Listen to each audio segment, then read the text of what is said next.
Hello बच्चों, welcome to my YouTube channel GDS study by Soumya Agrahari. तो बच्चों, आज हम लोग फिर से कंटिन्यू करेंगे cell the unit of life के बारे में। हम लोग पढ़ रहे थे, उसमें कंटिन्यू कर रहे थे। तो हम लोग आज पढ़ेंगे प्लास्टिड के बारे में।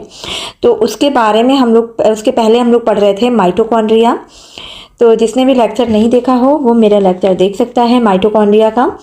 ठीक है, माइटोकॉन्ड्रिया में मैंने सब बताया था, उसमें एनसीईआरटी पेज ही था। तो इसके नोट्स भी आप बना सकते हैं।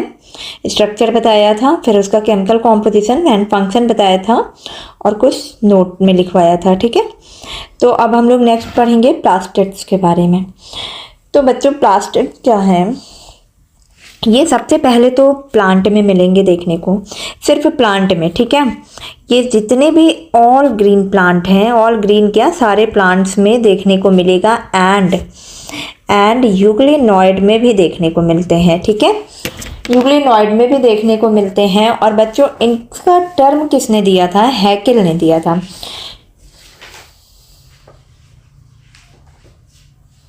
इसका टर्म किसने दिया था? हैकेल ने दिया था। ठीक है, हैकेल ने दिया था। और ये सबसे बड़ा सेल ऑर्गेनेल्स है, यानी कि जितने भी ये सेल है, सेल के अंदर जितने भी सेल पाए जाते हैं, सेल ऑर्गेनेल्स, उसमें से सबसे बड़ा यही होगा प्लास्टिड्स। ठीक है, और ये क्या बताया मैंने, सारे प्लांट्स और यूग्लिनॉइड में मिलेगा। यूग्लिनॉइड यानी कि यूग्लिना। ठीक है, यूग्लिना में देखने को मिलेगा। ठीक है, और ये डबल मेम्ब्रेन होगा माइटोकॉन्ड्रिया की तरह, माइटोकॉन्ड्रिया की तरह।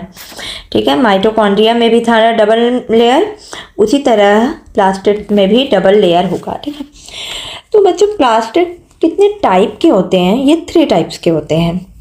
पहला तो क्लोरोप्लास्ट हो गया, सेकंड है क्रोमोप्लास्ट, एंड थर्ड है ल्यूकोप्लास्ट। ठीक है, एक एक करके हम लोग देखेंगे, फिर उसका स्ट्रक्चर भी देखेंगे। तो इसमें से जो मेन आपको पढ़ना है ना, वो पढ़ना होगा क्लोरोप्लास्ट पढ़ना है। ठीक है, बाकी के बारे में हम लोग थोड़ा थोड़ा देख लेते हैं। तो बच्चे, पहले हम लोग क्रोमोप्लास्ट और ल्यूकोप्लास्ट पढ़ते हैं, फिर डिटेल में क्लोरोप्लास्ट पढ़ेंगे। ठीक है, तो पहले क्रोमोप्लास्ट। तो बच्चों, क्रोमो का मतलब क्या होता है? क्रोमा आप लोग जानते होंगे, जो कि फोटो वगैरह में यूज नहीं होती है, क्रोमा बोलते, क्रोमा लेयर। तो क्या होता है ना, क्रोमा मतलब होता है कलरिंग, यानी कि कलर। ठीक है, प्लास्ट मतलब कि लिविंग होता है। ठीक, तो क्रोमा मतलब क्या होता है? कलरफुल मतलब पिगमेंट। ये पिगमेंट है एक तरीके से। ठीक है, ये सारे तीनों जो हैं ये पिगमेंट हैं।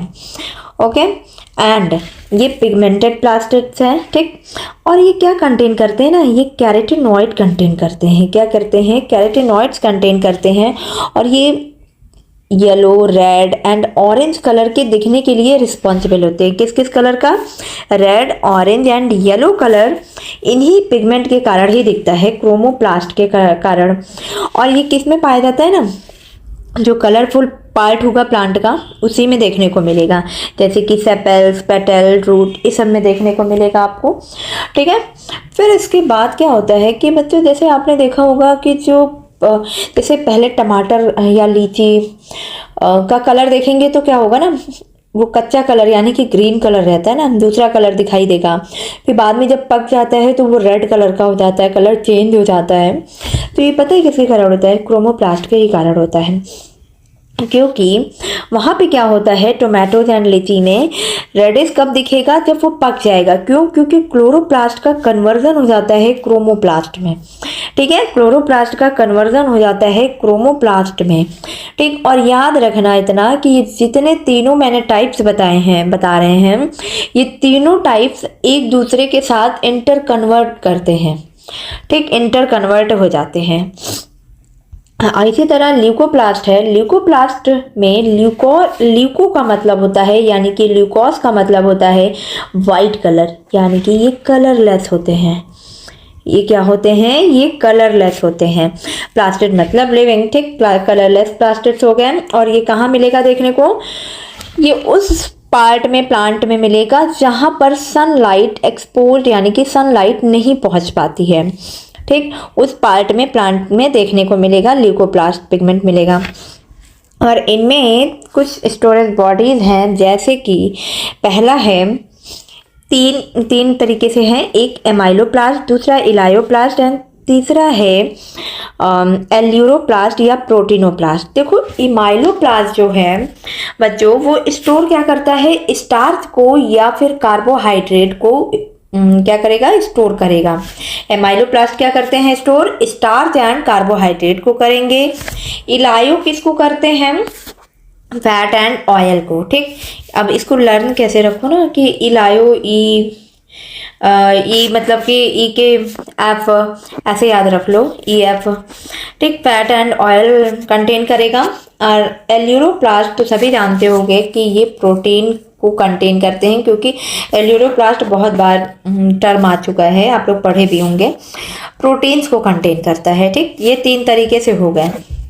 अब आगे ये देखो मैंने बताया कि ये इंटर कन्वर्ट करते हैं, इंटर कन्वर्जन हो जाता है इनमें। क्या होता है, इंटर कन्वर्जन करते हैं ये। ठीक, तीनों एक दूसरे के साथ इंटर कन्वर्जन में रहते हैं। क्लोरोप्लास्ट लिकोप्लास्ट में, लिकोप्लास्ट क्लोरोप्लास्ट में भी हो सकता है, लिकोप्लास्ट क्रोमोप्लास्ट में भी, क्रोमोप्लास्ट क्लोरोप्लास्ट में भी, ऐसे ये एक दूसरे में कन्वर्ट होते रहते हैं। तो अब हम लोग क्लोरोप्लास्ट को आराम से पढ़ेंगे अच्छे से। देखो क्लोरोप्लास्ट में क्लोरो का मतलब क्या होता है ना, ग्रीन कलर। क्लोरो जो कि ग्रीन कलर का दिखाई देता है प्लांट, वो किसके कारण होता है, क्लोरोप्लास्ट के कारण होता है। ठीक है, और ये जो तीनों हम लोग पढ़ रहे हैं, क्रोमोप्लास्ट, लिकोप्लास्ट एंड क्लोरोप्लास्ट, इन तीनों में सबसे बड़ा जो मतलब प्लास्टेट्स है जो है, तो ये सबसे बड़ा कौन सा होगा, क्लोरोप्लास्ट होगा। ठीक है, और इसके डिस्कवरी किसने किया था, AFW सिम्पन ने किया था। ठीक है, इन्होंने डिस्कवर किया था सबसे पहले क्लोरोप्लास्ट को। ठीक, अब हम लोग इनके एक्सटर्नल मॉर्फोलॉजी में शेप पढ़ लेते हैं। ठीक है, तो शेप में क्या होता है बच्चों, शेप क्लोरोप्लास्ट अलग अलग शेप के पाए जाते हैं अलग अलग ऑर्गेनिज्म में। जैसे कि कप शेप्ड है, पहला कप शेप्ड है, तो किस में देखने को मिलेगा, क्लेमाइडोमोनास एंड क्लोरेला में देखने को मिलेगा। स्टार या, ये सब लर्न कर लेना, स्टार या स्टिलेट शेप, स्टार शेप्ड का होगा तो वो किसका दिखेगा, जिग्नेमा में होगा। ठीक है, गर्डिल या कॉलर शेप्ड, ये यूलोथ्रेक्स में देखने को मिलेगा। डिस्कॉइड शेप्ड वाउचेरिया में देखने को मिलेगा। स्पाइरल शेप जो होगा या स्कैलरी फॉर्म शेप स्पाइरोगायरा में देखने को मिलेगा। एंड रेटिकुलेट या नेट लाइक स्ट्रक्चर जो होगा वो क्लैडोफोरा या ओडोगोनियम में देखने को मिलता है। और अगर हम बात करें हायर प्लांट की, जो प्लांट्स हैं हायर प्लांट्स, उसमें किस तरीके से देखने को मिलेगा, या तो ये स्फेरिकल होंगे, या तो ये स्फेरिकल होंगे, ओवल होगा या राउंडेड होता है। ठीक है, और मोस्टली लेंस शेप्ड के होते हैं ये। तो ये आपके हो गए शेप। क्लोरोप्लास्ट को किसने डिस्कवर किया था, AFW सिम्पन ने, और ये लार्जेस्ट है तीनों प्लास्टिक्स में। ठीक है, और बाकी अब हम लोग स्ट्रक्चर देखते हैं। देखो स्ट्रक्चर में क्या है ना कि जो क्लोरोप्लास्ट है, क्लोरोप्लास्ट ये डबल मेम्ब्रेनस लेयर है। ठीक है, तो इसमें क्या होता है कि माइटोकॉन्ड्रिया की तरह ये है, इसमें आउटर मेम्ब्रेन होगा एंड इनर मेम्ब्रेन होगा। ठीक, outer membrane and inner membrane होगा, और आउटर और इनर मेम्ब्रेन के बीच का जो पार्ट होता है उसे क्या कहते हैं, पेरीप्लास्टिडियल स्पेस बोलते हैं। मैं यहाँ लिखना भूल गई थी, क्या बोलते हैं, पेरीप्लास्टिडियल स्पेस। ठीक है, ये हो गया।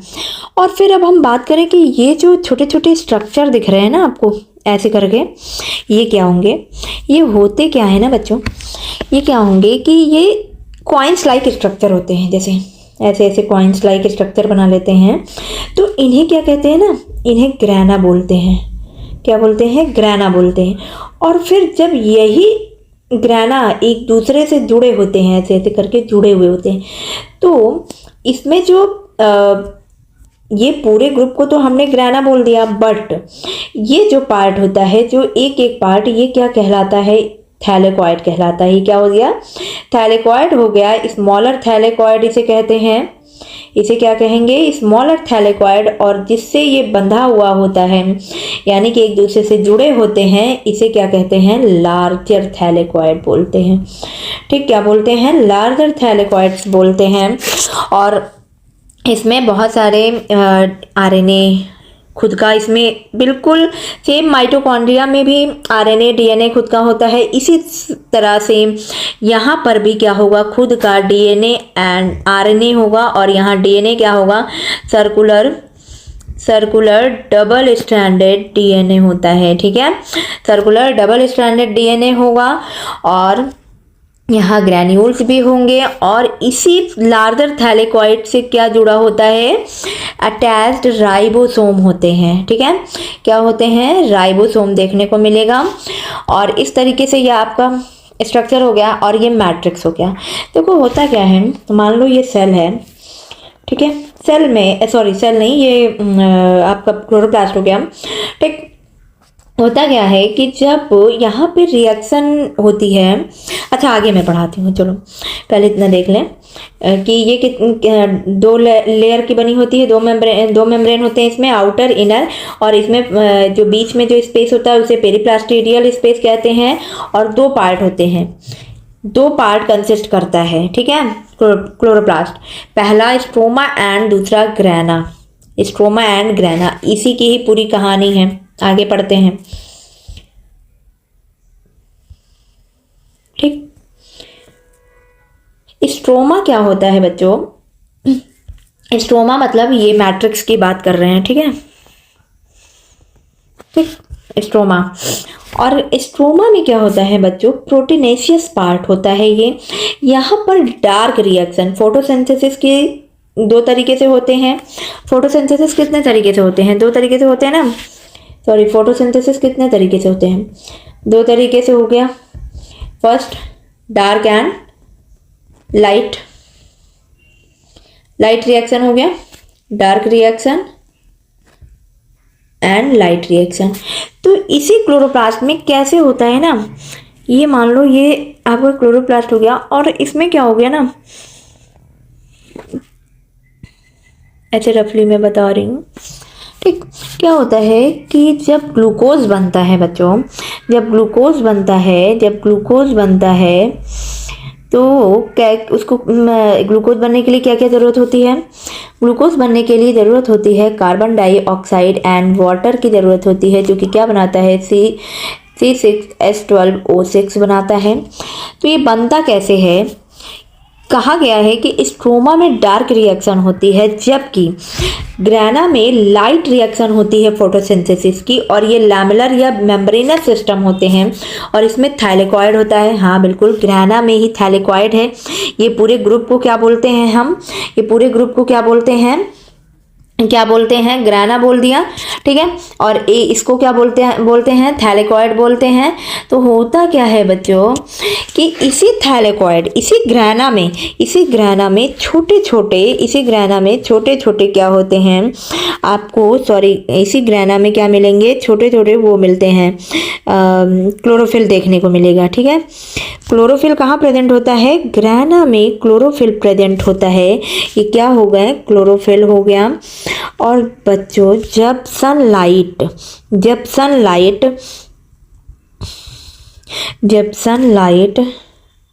ध्यान से सुनना, ग्लूकोज ऐसे तो बनेगा नहीं, ग्लूकोज के लिए क्या ज़रूरत होगी, लाइट की ज़रूरत होती है। तो सनलाइट जो होगा वो क्लोरोफिल जो कि ग्रैना में है उसे क्या करेगा, कैप्चर कर लेगा, यानी कि ट्रैप कर लेते हैं। क्लोरोफिल जो होते हैं जो कि ग्रैना में प्रेजेंट हैं, ये सनलाइट को कैप्चर कर लेते हैं और फिर यहाँ से क्या बनाते हैं, एटीपी बनाते हैं। और क्या बनाएंगे, क्लोरोफिल एटीपी बना लिया और देन ये एटीपी कहाँ यूज हो जाता है, डार्क रिएक्शन में यूज हो जाता है। कहाँ यूज हो जाता है, डार्क रिएक्शन इन स्ट्रोमा में, जो कि ये क्या हो गया, ये आपका स्ट्रोमा पार्ट हो गया ना। तो यहाँ पे एटीपी यूज हो जाता है क्योंकि जब ग्लूकोज बनता है तो उसमें एटीपी खर्च होगी, ठीक। तो एटीपी खर्च होगी तो कहाँ से यूज लाएगा एटीपी वो कहाँ से लाएगा, इसी ग्रैना से। इसी ग्रैना में जो क्लोरोफिल है वो एटीपी बनाते हैं और वो एटीपी दे देते हैं स्ट्रोमा में, जो कि ग्लूकोज बन जाता है, ठीक। तो इस वजह से यहाँ पे क्या हो गया, लाइट रिएक्शन हो जाती है, यहाँ लाइट रिएक्शन हो जाती है क्योंकि ये in the presence of in the presence of sorry in the presence of सन, ठीक है। इस वजह से इसे लाइट रिएक्शन कहते हैं। और ये डार्क रिएक्शन क्या होता है ना, ये नहीं कि यहाँ पे ये रात में होता है, ऐसा नहीं। ये जो होगा ये इसके एटीपी से, जब सनलाइट निकलेगा तभी ना यहाँ पे एटीपी इसको मिलेगा। तो ये बस यहाँ पे ये मैट्रिक्स में होता है, इस वजह से इसे बोल दिया गया कि ये डार्क रिएक्शन है, ठीक है। तो स्ट्रोमा का मतलब क्या हो गया, स्ट्रोमा में बताया प्रोटीनेशियस पार्ट हो गया, प्रोटीनेशियस पार्ट हो गया। एंड डार्क रिएक्शन होती है जो कि कैल्विन साइकिल जिसे कहते हैं, हाँ याद रखना ये कैल्विन साइकिल, जो कि हम लोग बाद में कब पढ़ेंगे, ठीक है, जिसे कि C3 साइकिल भी कहते हैं, ठीक। एंड ये कंटेन क्या करते हैं, सर्कुलर डबल स्ट्रैंडेड डीएनए, यहाँ पर डीएनए आरएनए सब होते हैं, ठीक है। डीएनए हो गया एंड आरएनए हो गया, तो समझ आ गया होगा आप लोगों को। और ग्रैना का मतलब, ग्रैना में क्या हो गया, जो कि क्लोरोफिल होता है यहाँ पे, तो ये लाइट रिएक्शन हो गई। और ये लैमेलर या मेम्ब्रेनस सिस्टम होता है, और यहाँ पे थैलेकॉइड कंटेन करते हैं, थैलेकॉइड कंटेन करते हैं ना ग्रैना। ये क्या होगा, ये थैलेकॉइड हो जाते हैं, ये थैलेकॉइड हो जाएगा। एंड ग्रैना जो कि सिक्के जैसा दिखेगा पूरा, ठीक। और ये क्या होते हैं, थैलेकॉइड भी दो तरीके से होते हैं, थैलेकॉइड भी दो तरीके से होते हैं, जो कि एक स्मॉलर थैलेकॉइड हो गया और दूसरा लार्जर। तो स्मॉलर किसे कहते हैं, जो स्टैक लाइक स्ट्रक्चर है, छोटे एक एक सिक्के, उसे बोलते हैं स्मॉलर, और जिससे ये इंटरकनेक्ट होते हैं उसे बोलते हैं लार्जर। तो कुछ है नहीं इसमें, ठीक। क्या है, दीज आर प्लेस्ड, जो एक दूसरे के ऊपर ये स्टैक लाइक स्ट्रक्चर बना रहे हैं ना, कॉइन्स जैसे ऐसे ऐसे इकट्ठे हो गए हैं, तो ये हो गए आपके ग्रैना। और हर एक ग्रैना कितने थैलेकॉइड कंटेन करता है, 10 to 100 स्मॉलर थैलेकॉइड, ठीक है, 10 to 100 स्मॉलर थैलेकॉइड। और इतना याद रखो, एक क्लोरोप्लास्ट में ग्रैना के कितने नंबर होते हैं, 40 से 60 नंबर होते हैं, 40 से 60 होते हैं क्लोरोप्लास्ट में, इतने सारे, ठीक है। और स्मॉलर थैलेकॉइड 10 से 100 होते हैं। तो ये आपको क्लियर हो गया होगा। अब क्या होता है कि ग्रैना के इनर सरफेस पर, यानी कि जो हम बात कर रहे हैं ये ग्रैना की, इसी ग्रैना में अंदर की जो लेयर होती है, जो अंदर की लेयर होती है उसे क्या कहते हैं, क्वांटासोम उसमें प्रेजेंट होते हैं, जो कि फोटोसिंथेटिक यूनिट होता है। और हर एक क्वांटासोम क्या करते हैं, क्लोरोफिल मॉलिक्यूल कंटेन करते हैं। मैंने बताया था ना कि यहाँ पे छोटे छोटे, यहाँ पे क्या होते हैं, क्लोरोफिल होते हैं, यहाँ पे क्या होते हैं, यहाँ पे क्लोरोफिल कंटेन करता है, ठीक। और ये किसमें कंटेन होते हैं, ग्रैना के क्वांटासोम में, ठीक है, ग्रैना के क्वांटासोम में होते हैं, ठीक। तो इस तरीके से आपको मैंने बताया कितने क्लोरोफिल मॉलिक्यूल हो सकते हैं एक ग्रैना के इनर सरफेस पर, 2 से 30 यानी कि 250 तक हो सकते हैं, ठीक है। अब नेक्स्ट है कि लार्जर थैलेकॉइड में क्या होता है कि ये लैमेलर या मेम्ब्रेनस होते हैं, ठीक है। एंड इलोंगेटेड था ना ऐसे ऐसे करके, ऐसे, ठीक है। ये लार्जर हो गया ना, बार बार बता रही हूँ, ये लार्जर हो गया, हाँ। और ये क्या करते हैं, ये दो ग्रैना को एक साथ जोड़ देते हैं, जिसे क्या कहते हैं, या तो स्ट्रोमा लैमेली बोलेंगे, या इंटरनल लैमेली, या फ्रिक्शनल भी बोला जाता है, ठीक है। जब दो एक दूसरे को जोड़ते हैं तो उसे क्या बोलते हैं, फ्रिक्शनल, स्ट्रोमा लैमेली या इंटरनल लैमेली बोला जाता है। और अच्छा हाँ, ये इनके कॉम्पोजिशन क्या क्या है क्लोरोप्लास्ट के, भैया यहाँ पे प्रोटीन होता है, कंटेन करते हैं, फॉस्फोलिपिड्स कंटेन करते हैं, इनमें क्लोरोफिल होता है, डीएनए होता है, आरएनए होता है, राइबोसोम होता है, एंड पॉलीमरेज एंजाइम होता है, जैसा कि माइटोकॉन्ड्रिया में था। माइटोकॉन्ड्रिया में भी यही पाया जाता है ना, माइटोकॉन्ड्रिया में भी यही सब पाया जाता है। तो ये सब जब देखने को मिलेगा तो क्या करेंगे, ये बताओ, ये क्या करेंगे भाई, ये प्रोटीन सिंथेसिस कर लेंगे, ये प्रोटीन सिंथेसिस कर लेंगे, जैसे कि माइटोकॉन्ड्रिया में हमने बताया था, माइटोकॉन्ड्रिया में बताया था कि ये प्रोटीन सिंथेसिस कर लेते हैं क्योंकि इनमें खुद का आरएनए डीएनए मिलता है देखने को, और राइबोसोम होते हैं, पॉलीमरेज एंजाइम होते हैं। अगर इन्हें, मैंने ये भी बताया था कि अगर इन्हें पेरेंट सेल से अलग कर दिया जाए तो ये खुद का क्या करते हैं, बना लेते हैं न्यू क्लोरोप्लास्ट। ये पेरेंट सेल हो गई, ठीक है, ये पेरेंट सेल हो गई, और क्या करते हैं, इन्हें अलग करके ये खुद से क्या बना लेंगे, अपना क्लोरोप्लास्ट ये खुद से बना लेते हैं, जिसे कि क्या कहा जाता है, जिसे कि क्या कहते हैं, सेमी ऑटोनॉमस,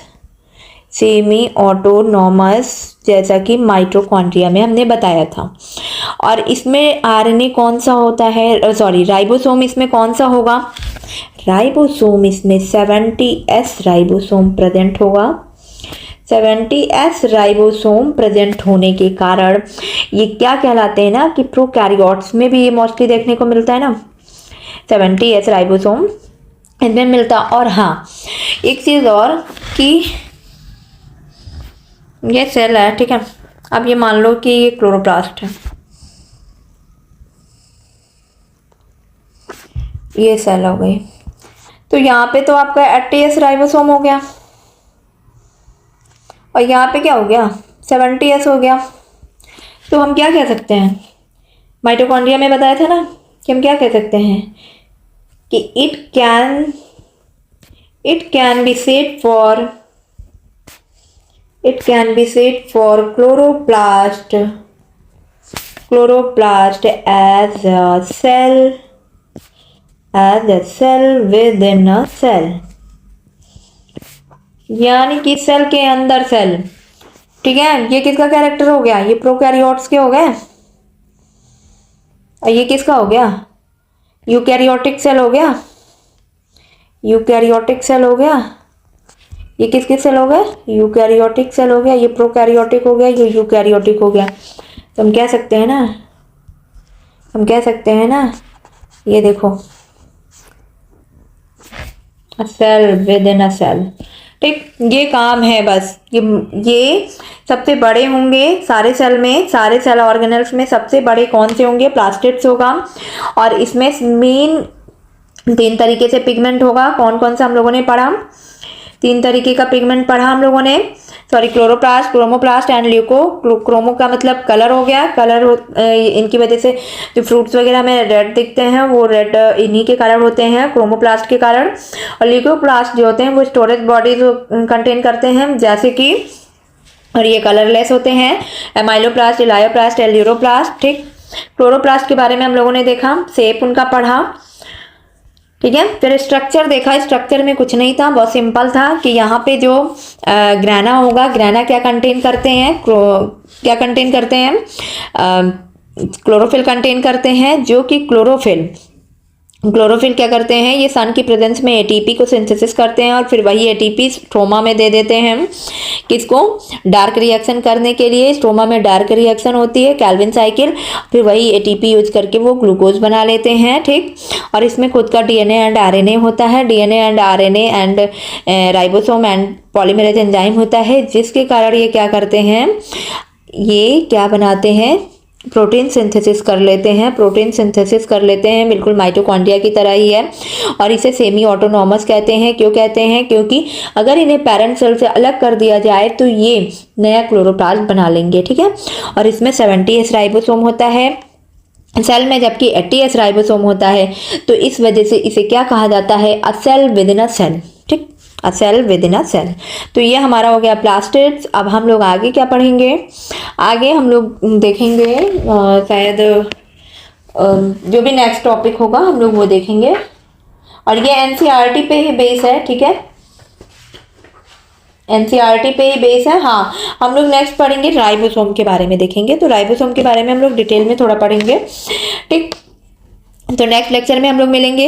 और कैसा लगा ये लेक्चर आप ज़रूर बताइए कमेंट सेक्शन में, और इसे सब्सक्राइब करिए ताकि आपको नोटिफिकेशन मिलती रहे और हमें भी पता चलते रहे कि आप लोग पढ़ रहे हैं।